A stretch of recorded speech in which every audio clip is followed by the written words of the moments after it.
Assalamualaikum warahmatullahi wabarakatuh. Perkenalkan, saya Ega Mayasari SPD, calon guru penggerak Angkatan 9 Kota Pekanbaru. Saya berasal dari SMP Negeri 14 Pekanbaru. Baiklah, sekarang saya sudah bersama rekan sejawat saya, yaitu Ibu Reda Sofiana. Apa kabar, Bu? Alhamdulillah baik Bu Ega. Sehat. Begini Ibu, sebelumnya saya mengucapkan terima kasih atas waktu dan kesempatan yang diberikan kepada saya supaya tugas dari salah satu modul di pendidikan guru penggerak ini dapat terlaksana, yang mana yaitu saya ditugaskan untuk mensupervisi rekan sejawat kita di satu sekolah.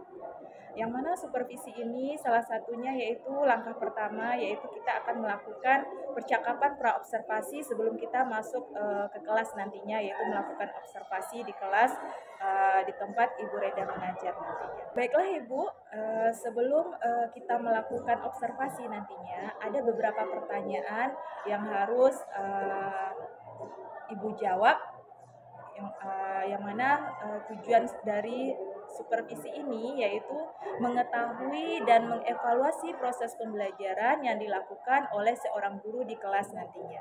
Yang mana selama Ibu mengajar di kelas nanti saya akan melihat atau mengevaluasi proses pembelajaran Ibu tersebut. Baik Bu Reda, Ya. Kira-kira apa tujuan pembelajaran yang akan Ibu capai nantinya? Terima kasih Bu Ega. Pada nantinya pada materi bioteknologi ini ada beberapa tujuan pembelajaran yang akan saya capai bersama siswa saya. Itu yang pertama, nanti saya harapkan siswa saya itu dapat menjelaskan apa arti bioteknologi itu sendiri. Kemudian yang kedua, saya juga mengharapkan siswa ini dapat mengetahui apa saja jenis-jenis bioteknologi yang terdapat di dalam kehidupan sehari-hari kita. Kemudian yang ketiga, dalam bioteknologi ini setidaknya siswa juga harus mengetahui apa yang menjadi prinsip dasar dalam penerapan bioteknologi konvensional dan bioteknologi modern. Kemudian yang keempat, siswa sendiri juga dapat menjelaskan manfaat atau pemanfaatan bioteknologi ini dalam berbagai bidang kehidupan, di kehidupan kita. Kemudian yang terakhir, siswa juga dapat menjelaskan dampak baik dari sisi positif maupun dari sisi negatif dalam pemanfaatan bioteknologi itu sendiri. Nah, inilah beberapa tujuan nantinya yang akan saya sampaikan dan capai bersama siswa saya di kelas. Nah, berarti ada 5 ya Bu tujuan pembelajaran yang akan Ibu capai nantinya. Nah, kira-kira ini habis untuk satu pertemuan Ibu? Kalau dari tujuan pembelajaran ini tidak habis untuk satu pertemuan Bu Ega. Nanti saya akan untuk pertemuan pertama ini saya akan mencapai dulu 3 tujuan pembelajaran. Karena nanti di dalam 3 tujuan pembelajaran ini nanti siswa akan ada melakukan sedikit penilaian dalam keterampilan atau praktek sederhana. Baik Ibu, kira-kira nanti area pengembangan yang hendak Ibu capai apa ya? Area pengembangan yang akan saya capai bersama siswa saya yaitu dari segi pengetahuan sendiri, siswa itu mengetahui, kemudian dia dapat menjelaskan dan juga dapat menyampaikan apa itu yang dimaksud dengan bioteknologi itu sendiri. Kemudian yang kedua, dari segi keterampilannya, nah siswa ini dapat melakukan praktek sederhana dalam bioteknologi konvensionalnya itu. Nah, itulah kira-kira area pengembangan yang akan saya capai untuk pembelajaran ini. Ya, jadi ada 2 ya Bu area pengembangannya dari segi pengetahuan dan keterampilan siswa nantinya. Lanjut Ibu, kira-kira rancangan pembelajaran yang akan Ibu terapkan nanti di kelas bisa dijelaskan mungkin dari strategi atau model, metode, media yang akan Ibu siapkan. Terima kasih.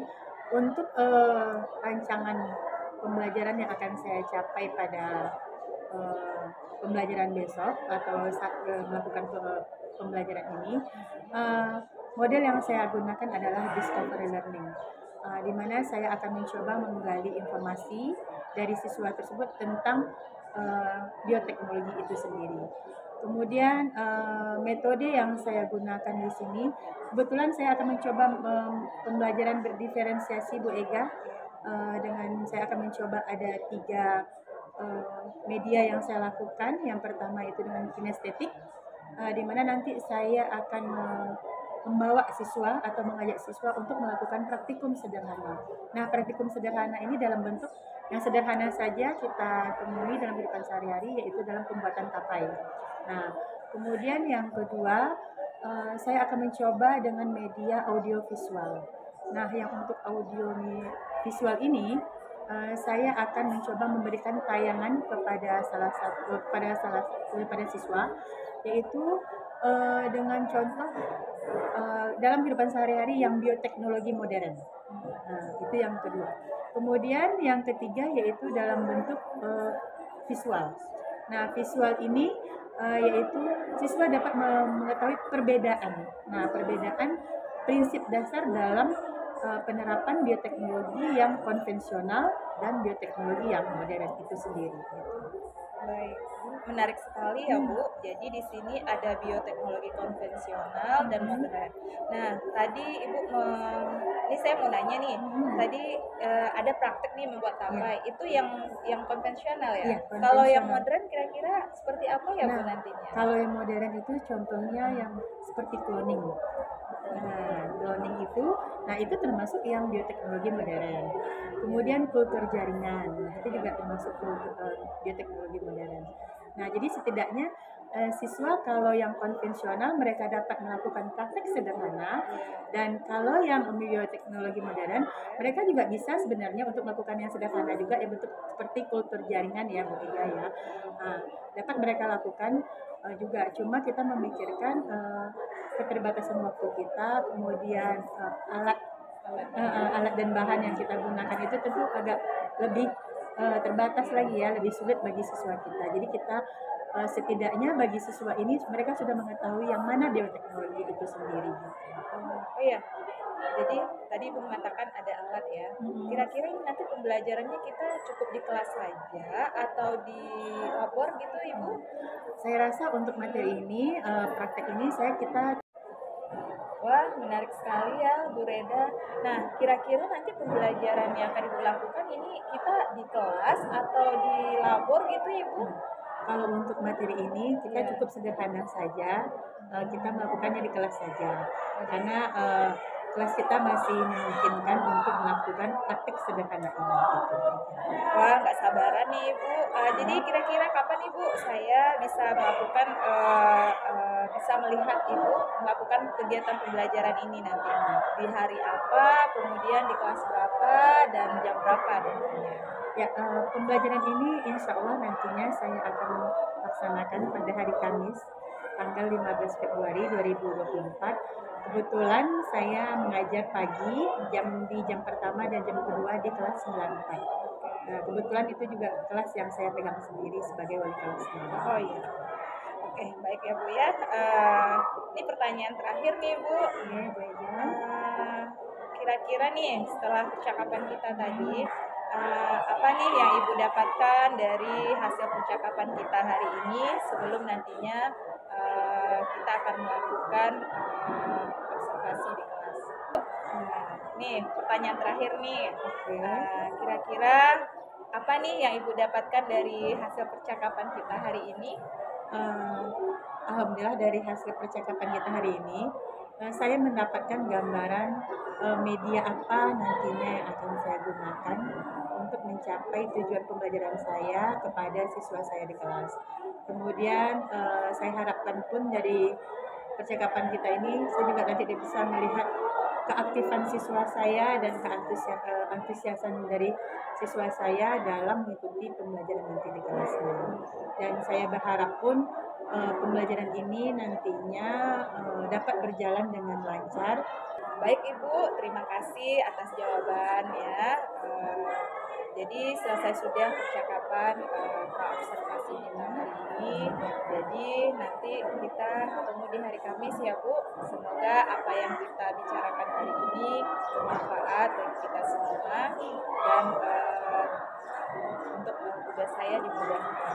Terima kasih Ibu Reda. Ya, terima kasih juga Bu Ega selama ini sebagai rekan sejawat juga sudah saling sharing dan berbagi informasi kepada kami-kami ini sehingga kami dapat mengimbaskan pembelajaran diferensiasi ini di kelas dan membuat anak-anak didik kita menjadi aktif, kreatif dan pembelajaran pun menyenangkan. Ya. Selesai sudah percakapan praobservasi terhadap rekan sejawat Ibu Reda Sofiana. Terima kasih atas waktunya Ibu. Semoga percakapan ini bermanfaat bagi yang menonton. Terima kasih. Assalamualaikum warahmatullahi wabarakatuh.